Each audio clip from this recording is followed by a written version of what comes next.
그동안 강남 연동교회는 이 사도행전을 쭉 강의를 해왔고, 정신교회는 그동안에 룻기를 강의를 쭉 했습니다. 근데 공교롭게 이제 마치는 시점이 비슷해져서 저는 이제 이어서 요즘 워낙 이 그리스도인의 삶에 대한 관심이 높으니까 전도서를 한번 해야 되겠다 생각했는데, 그 이야기를 이 목사님하고 나누었더니 이 목사님이 중심교회가 얼마 전에 했대요. 그것도 아주 깊이 했대요. 어느 분석까지 다 풀이해가면서. 그래서 살짝 고민이 생겼습니다. 그래서 원칙을 정하기를, 저는 구약으로 가고 이 목사님은 구약을 했으니까 신약으로 넘어가서, 하여튼 저는 앞으로 구약을 다루고 이 목사님은 신약을 다루자, 여기까지 이야기가 됐습니다. 저는 지금 창세기 쪽으로 마음이 많이 가 있습니다. 다시 첫 단지부터 다시 한번 끼워봐야 되겠다 하는 마음으로. 근데 창세기가 양이 워낙 많잖아요. 한 장씩 읽어도 50주니까 1년 이상이 걸리니까 시작하기가 조금 벅차지만, 그래도 창세기를 한번 첫 단추를 다시 끼운다는 마음으로 해보는 것도 의미가 있다는 생각이 들어서, 하여튼 지금 제가 자료를 찾는 것은 창세기 쪽으로 지금 찾아보고 있습니다.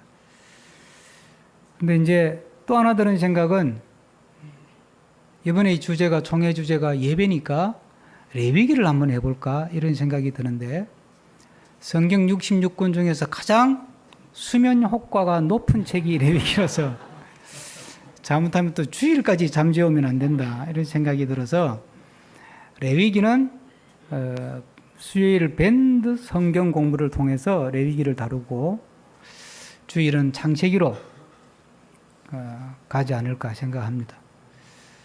하나님께서 세상을 여실 때 어떤 마음으로, 어떤 비전으로 여셨는지, 인간의 역사는 어떻게 시작이 된 것이고 우주의 역사는 어떻게 시작이 된 것인지, 거기에 담겨있는 하나님의 의도는 무엇인지, 그런 것들을 좀 궁금해하면서 창세기를 살펴보고 있습니다.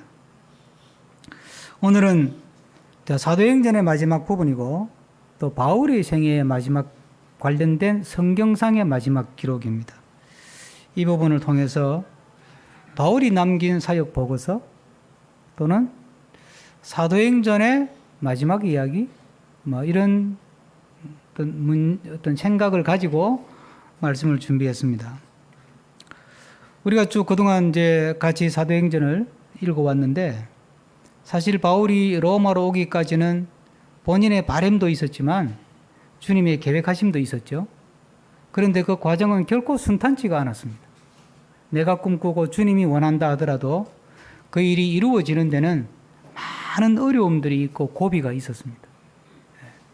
우리는 그것이 주님이 원하시고 내가 원하면 그냥 한 방에 훅 하고 되리라고 하는 어떤 환상들을 가진 교인들이 많습니다. 믿음은 요술방망이가 아니고 기도도 알라딘의 마술 램프가 아니지 않습니까? 그러니까 사실 하나님은 그 과정 자체를 굉장히 중요하게 다루고 있다는 것을 우리가 느낄 수 있습니다. 천신만고 끝에 바울이 이제 로마에 갔는데, 가서 처한 상황은 우리가 지난주에 묵상했습니다. 가택연금입니다. 그것도 자기가 돈 내서 집 얻어가지고 2년 동안 갇혀 사는 거죠.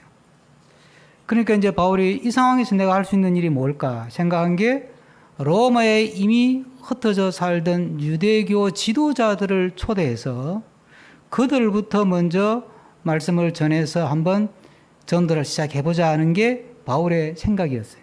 그래서 오늘 본문은 이제 그 사람들을 지난 본문에서는 상견례를 했고, 오늘은 이제 날짜를 정해가지고 초대를 했어요. 그러니까 이분들이 잔뜩 모인 거죠. 어쨌든 바울이 당대에 좋든 싫든 유명세를 타는 인물이었으니까 많이 왔겠죠. 이제 바울이 오늘 본문을 보면 아침부터 저녁까지라고 되어 있어요. 그러니까 하루 종일 막 우리 단교선교팀 가서 아침 저녁으로 열심히 사역하는 것처럼 하루 종일 이제 하나님 나라에 대해서, 예수님에 대해서 막 강론을 하는 거예요. 이제 설교도 하고 전도도 하고 했는데 결과가 신통찮아요. 24절 한번 보십시다. 24절 다 같이 읽습니다. 24절 말씀입니다. 그 말을 믿는 사람도 있고 믿지 아니하는 사람도 있어. 믿는 사람이 많았을까요? 믿지 않았던 사람이 많았을까요? 어떻게 알아요? 성경에 나와 있지 않아요.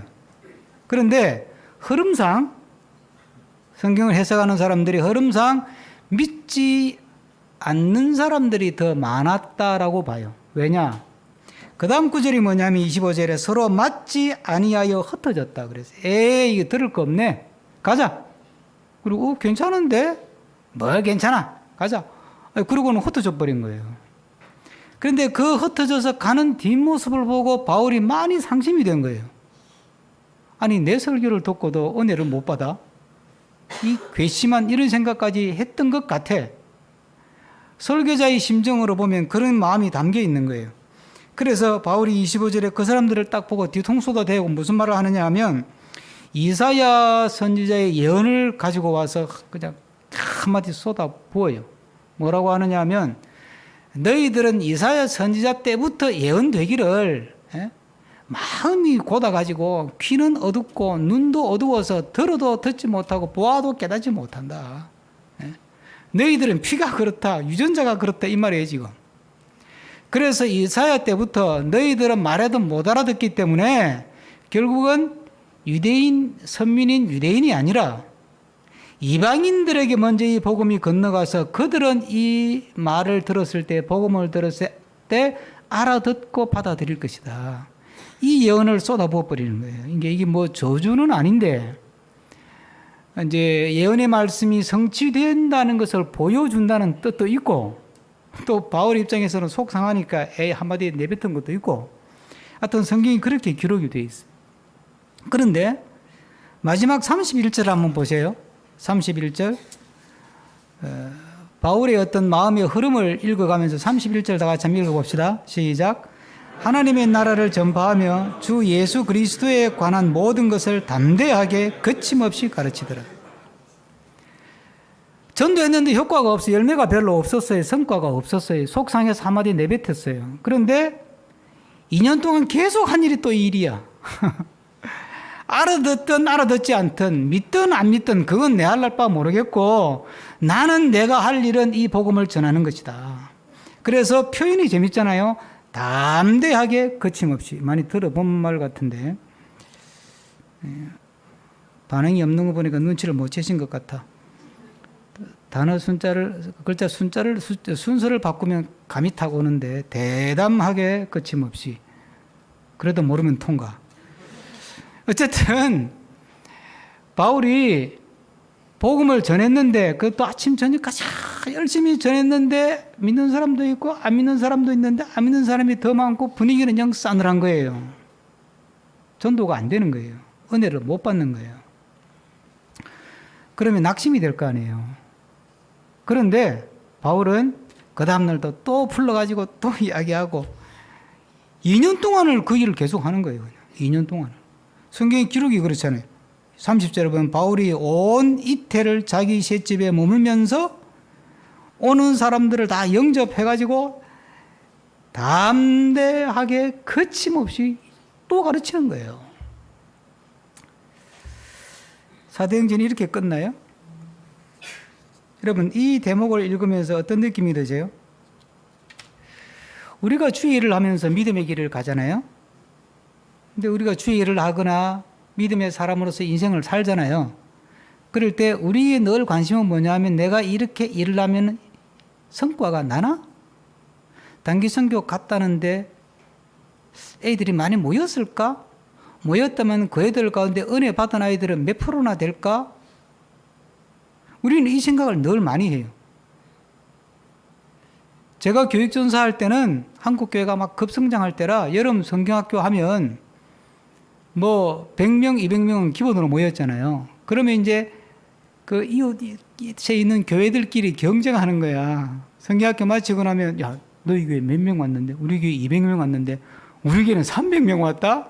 그러면 이제 내년에는 너희 교회는 선물 뭐 주는데? 티 준다. 그럼 우리는 가방 준다, 야. 예? 그런 식으로 선물로 경쟁해가지고 애들 정탈전을 하고 그랬어요. 그게 열심이라는 관점에서 보면 나무랄 게 없지만 신앙의 본질이라는 관점에서 보면 그게 옳은 행위인가라는 것에 대해서 반성을 사실 해야 되는 거죠. 왜 우리가 그런 행동을 하느냐 하면 우리는 사회에서 배운 게 뭐냐 하면 성과주의, 실적주의, 성적주의. 그렇죠? 지가 아무리 열심히 해도 성적이 안 나오면 너 뭐 했냐? 책상 앞에 앉아가지고 공부한다고 용서더니 점수 꼬라지 보니까 아이고 이 돌대가리야 그러고 쥐어박잖아. 그 애가 앉아서 잠 안 자고 공부하고 노력한 건 어디로 갔어요? 지대로는 해보려고 큰 길을 쓰면서 저름을 물리치면서 악을 쓰면서 공부하려고 애를 쓴 노력은 어디로 갚았냐고. 그건 왜 보상을 못 받아요? 반드시 원하는 점수가 나와야 공부를 한 거예요? 반드시 원하는 결과가 나와야 내가 수고한 거냐고. 그렇지 않잖아요. 여러분 우리 교인들은 연령대가 높잖아요. 50년, 60년, 70년, 80년 되도록 열심히 살았잖아요. 그런데 다 성공했어요? 다 성과를 다 거두셨어요? 다 부자가 되셨어요? 다 출세했어요? 아니잖아요. 그럼 잘못 산 거예요? 세상은 그걸 실패라고 이야기해요. 그렇게 열심히 살았고 그렇게 부지런히 아침 일찍 일어나서 저녁 늦게까지 돈 벌면서 직장 다니면서 장사하면서 살았는데 번듯한 내 집 한 칸 장만하지 못했다. 당신은 실패하는 인생이야. 이렇게 세상은 이야기를 해요. 왜? 세상은 성과로 그 사람의 인생을 판단하게 돼 있어. 근데 하나님은 그걸로 우리 인생을 판단하지 않습니다. 내가 얼마나 성적을 많이 냈느냐, 얼마나 부자가 되느냐, 얼마나 출세했느냐를 가지고 내 인생을 재단하지도 않고 평가하지도 않고 판단하지도 않는다는 이야기예요. 얼마나 점수가 많이 나왔느냐, 학교에서 몇 등을 했느냐, 몇 등급 받았느냐, 어느 대학에 갔느냐를 가지고 그 아이의 삶을 평가하지 않는다는 이야기예요. 근데 우리는 왜 하나님을 믿는다고 하면서 점수로, 성과로, 실적으로 사람을 평가합니까? 달란트 비유를 읽으면서도 우리는 그 습관을 못 버려요. 5달란트 받은 사람은 5개를 남겼기 때문에 주님이 칭찬하셨고 2달란트 받은 사람은 2개나 더 남겼고 200% 생산성이 있잖아. 그러니까 칭찬했고 1달란트 받은 사람은 1달란트 그대로 가져왔으니까 못 벌었으니까 못 남겼으니까 혼났다. 성경은 그 얘기를 하는 게 아닙니다. 예수님이 평가 기준이 뭡니까? 5달란트 받은 사람한테 평가한 게 뭡니까? 야, 너 5개 가지고 5개나 남겼어. 오, 너 생산성이 있는 삶을 살았다. 성과 있다, 야. 그러지 않았어요. 2달란트? 너 2개 가지고 2배로 만들었네. 너 일 잘한다. 일 많이 했다, 너. 박수 받아라. 그러지 않았어요. 예수님의 평가 기준은 뭐예요? 너 참 착했다. 그리고 충성했다. 그래서 너는 칭찬받을 만하다. 뭘 보면 아느냐? 1달란트 받은 사람. 본전치기는 했잖아요. 돈 안 까먹었잖아요. 안 잃어버렸잖아요. 그렇죠? 손해만 안 봐도 어디예요? 이 금리가 높은 세상에. 그런데 예수님은 그 사람을 혼내요. 그리고 천국에서 쫓아버려요. 뭐라고 말씀하셨어요? 평가 기준이 뭐예요? 이 악하고 게으르다 그랬어요. 너는 바르지 않았다. 생각이 바르지 않았고 너는 게을렀다. 너가 만약에 1달란트 가지고 정말 말씀을 따라서 정직하게 그리고 열심히 일을 했는데도 불구하고 갑자기 코로나가 터지고 금리가 올라가서 사업을 쫄딱 망했다. 그래서 1달란트 본전도 못 건지고 다 말아먹었다. 그럼 예수님이 뭐라고 했을까요? 너 참 착하다. 너 참 충성했다. 이 착하고 충성된 종아. 너가 작은 일에 충성했으니 내가 너에게 더 큰 일을 맡기리라. 이렇게 말씀하실 줄로 믿으시길 바랍니다. 하나님은 그런 분이에요. 우리는 우리가 세상에서 배운 판단의 근거와 기준을 가지고 우리 자녀를 재단하고 내 인생을 평가하고 판단하고 내 인생은 상 성과가 없었고 내 인생을 이걸 스스로 평가절하하고 나는 실패한 인생이야. 아니라는 거예요. 내가 하나님 앞에서 믿음의 사람으로서 내 자리를 지키면서 믿음의 삶을 꾸준히 살았다면 우리는 충분히 주님 앞에 칭찬 들을 자격이 있다는 사실을 깨닫고 믿으시기를 축복합니다. 주님은 우리가 세상을 살면서 자랑할 자랑거리를 주시는 분이 아니에요. 주님은 우리에게 감사할 거리를 주는 분이지 자랑할 거리를 주는 분이 아니에요. 그런데 우리는 자꾸 자랑거리를 달라고 그래요. 하나님께 감사할 테니까 자랑거리를 달래. 자랑거리를 주시면 감사도 하겠대. 그 자랑거리가 뭐예요? 1등 하는 거예요. 부자 되는 거고 아이들 스카이 붙는 거고 예? 직장에서 출세하는 거예요. 그래서 사장 되는 거고 그 자랑할 만하잖아요. 그럼 그런 자랑거리가 될 만한 거 주시면 감사하겠대. 근데 하나님은 우리에게 자랑거리를 주지 않아요. 감사할 것을 주시는 거예요. 내가 주님 앞에서 믿음의 자리를 지키고 주님 앞에서 부끄럽지 않게 바르게 정말 충성스럽게 내가 살았다면 그것으로 충분히 주님 앞에 감사할 수 있는 것이고 그것으로 충분히 주님으로부터 격한 칭찬을 받을 수 있다는 사실을 믿고 살아가는 우리가 되기를 부탁합니다. 바울이 전한 게 뭐냐 하면 오늘 본문에 보면 바울이 전한 이야기가 계속 반복해서 나와요. 20절부터 반복해서 나오는데 20절을 제가 읽어드릴게요. 20절입니다.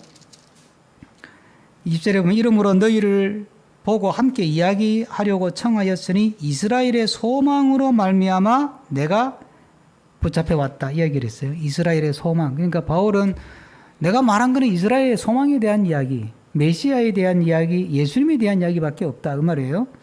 그리고 오늘 23절 다 같이 읽습니다. 23절입니다. 그들이 날짜를 정하고 그가 유숙하는 집에 많이 오니 바울이 아침부터 저녁까지 강론하여 하나님의 나라를 증언하고 바울의 모세 율법과 선지자의 말을 가지고 예수에 대하여 권하더라. 그러니까 바울이 한 이야기, 한 일은 뭐냐면 하나님의 나라에 대한 이야기를 가르치고 예수님에 대한 복음을 전하고 이게 바울이 한 일이에요. 오늘 마지막 31절에도 보면 하나님 나라를 전파하며 그랬어요. 그리고 주 예수 그리스도에 관한 모든 것을 담대하게 거침없이 가르쳤다. 이렇게 기록되어 있어요. 그러니까 한마디로 딱 줄이면 바울이 하고 다닌 일은 뭐냐 하면 예수가 소망이다 이 말하고 살았던 거예요. 예수가 소망이다. 여러분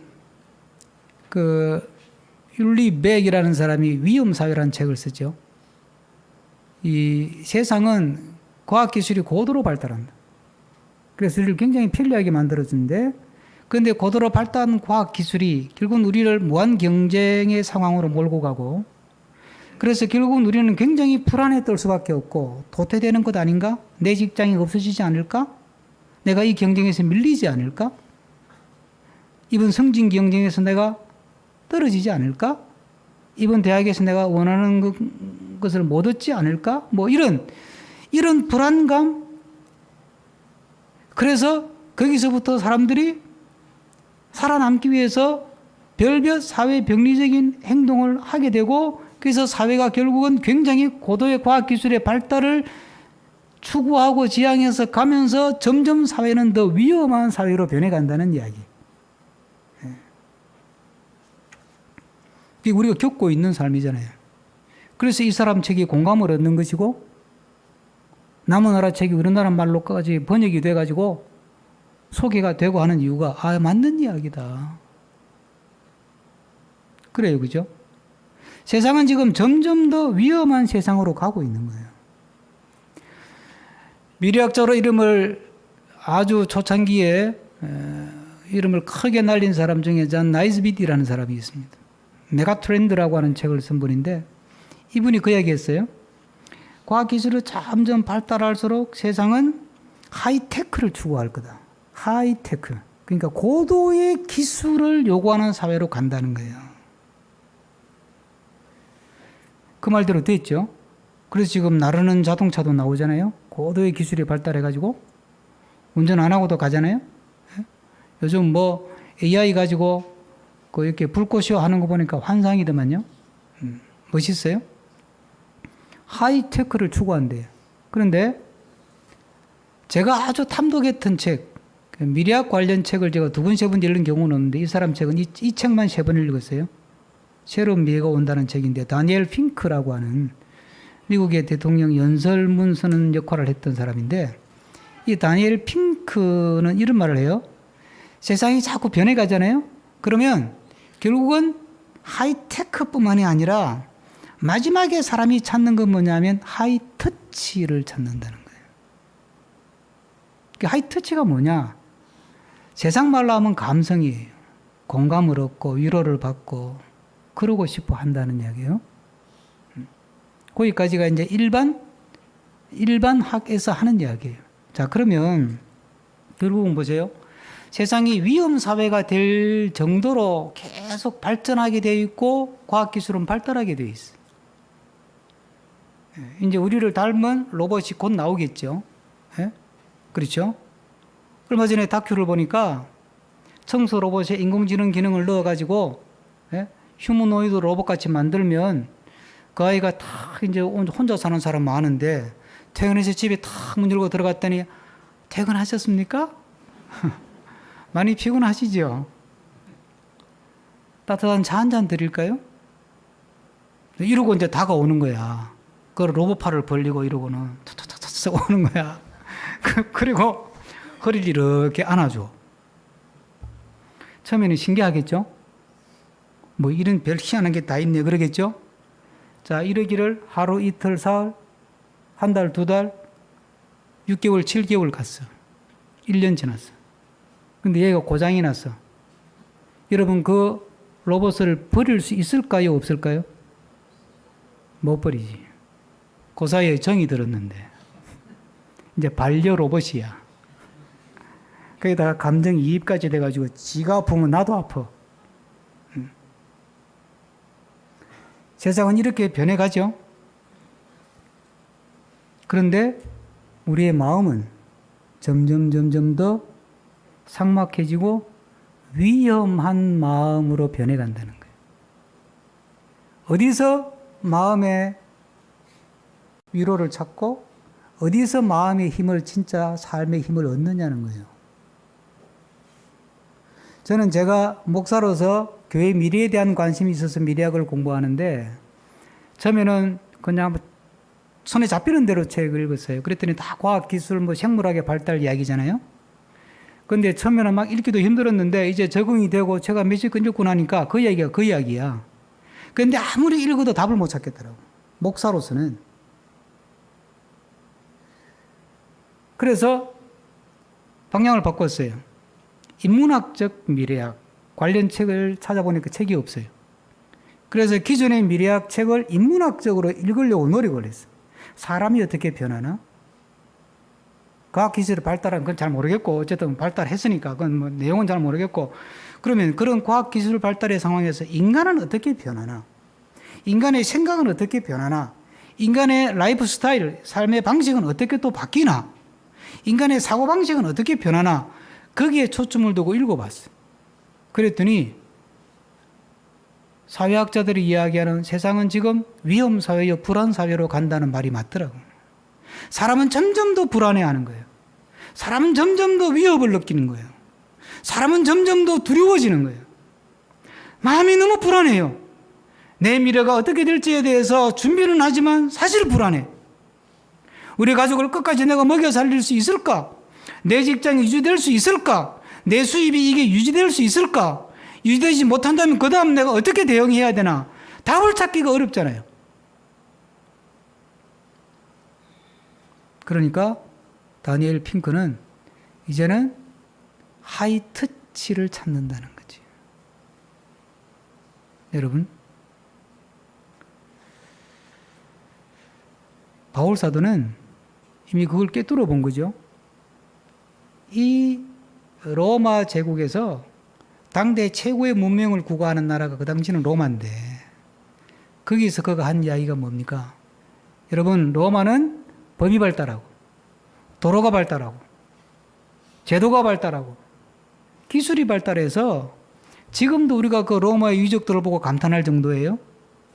그 세상 한복판에서 바울이 한 말이 뭐냐면, 여러분, 법이 더 발달하고 제도가 정교하게 되고 기술이 더 발달해서 우리가 더 이 좋은 세상을 만든다고 해서 거기에서 진정한 우리의 소망을 발견할 수 있느냐는 거예요. 거기에서 진정 내 자녀의 소망을 발견할 수 있고 우리 가족의 소망을 진정 거기에서 발견할 수 있느냐는 거예요. 사회학자들은 점점 더 위험이 발견되고 더 불안이 발견된다는데, 내면에 두려움이 생기고 노이로제가 생긴다는데, 여러분은 어떻습니까? 정말 우리 자녀의 미래의 소망을 어디서 발견할 수 있냐는 거예요. 자, 20철인데 여러분의 자녀들이 여러분들이 원하는 대학에 붙었다고 가정을 해요. 그게 그 아이의 소망이 될까요, 진짜? 우리 아이는 대학을 3번 바꿨어. 우리 딸아이 또 저 카나다에서 듣고 또 열받아가지고 아빠 우리 이야기 하지 마라 그랬는데 또 했다고 그럴지 모르겠는데. 스포츠 행정한다 그랬다가 아니야. 경찰 행정했다 한다 그랬다가 또 아니야. 결국은 외대 가서 아프리카 학과 공부했는데 지금은 카나다 가서 디자인하고 있어. 여러분, 부모로서 뒷바라지하는 게 힘들어요. 근데요, 여러분, 여러분의 자녀들이 지금 원하는 대학에 붙는다고 해서 그것이 여러분의 자녀들의 미래를 보장할 줄 아십니까? 그건 모르는 이야기예요. 지금 원하는 대로 되지 않았다고, 원하는 학교를 얻지 못하고 원하는 문제를 해결하지 못했다고 해서 그것 때문에 우리 자녀들의 미래가, 우리의 미래가 실패의 나락으로, 절망의 나락으로 떨어지는 줄로 아십니까? 그것도 모르는 일이. 그러니 우리가 붙들어야 될 분명한 한 가지는, 우리의 참된 소망은 예수 그리스도 안에 있다는 것입니다. 믿으시길 바랍니다. 예? 우리 자녀들이 예수 그리스도가 소망이라는 사실을 충분히 깨닫고 예수 그리스도 안에서 소망을 찾고 우리의 미래가 예수 그리스도 안에 있다는 사실을 인정하고 받아들이고 예수 그리스도 앞에 무릎을 꿇고 주님을 경배하고 주님 앞에 예배하기를 힘쓰고 그 주님 앞에 기도하기를 힘쓰는 자에게 언제나 소망의 불은 환하게 켜져 있는 줄로 믿습니다. 예수 그리스도가 소망이다. 세상이 무슨 말을 해도 이 사실은 변함이 없는 거예요. 코베르니 쿠스가 지동설을 주장하다가 교황청에 잡혀가가지고 죽기 싫어가지고 이제 지동설 소리 안 하겠습니다. 그러고 나왔다는데, 그러고 나오면서 했다는 말이 진짜인지 가짜인지는 모른대요. 그래도 지금은 돈다 그랬다는데, 어쨌든요. 그 말이 무슨 뜻이에요? 진리는 변하지 않는다는 거예요. 세상 사람들이 무슨 말을 하든 법정에서 어떻게 판결을 내리든 과학기술이 뭐라고 말을 하든 예수 그리스도가 소망이라고 하는 사실은 변함이 없다는 거예요. 그래도 예수 그리스도가 소망이다. 이 문장, 이 워딩만은 확실하게 마음에 새기고 우리 자녀들 마음에 새겨주는 우리 모두가 되기를 부탁합니다. 바울의 생애와 사도행전의 기록을 보면 궁금하고 이상한 게 하나 있어요. 바울은 2년 가택 연금 후에 재판을 받아요. 그래서 요담 기록은 성경에는 없는데 이제 뭐 고대 학자들이 기록한 것들이 있잖아요. 그걸 종합해 보면 이래요. 가석방이 돼서 풀려났다는 기록도 있고 그냥 무죄 석방해서 풀려났다는 기록도 있어요. 어쨌든 그렇게 이제 61년에 가가지고 2년 가택연금 당하고 63년부터 풀려가지고 다니다가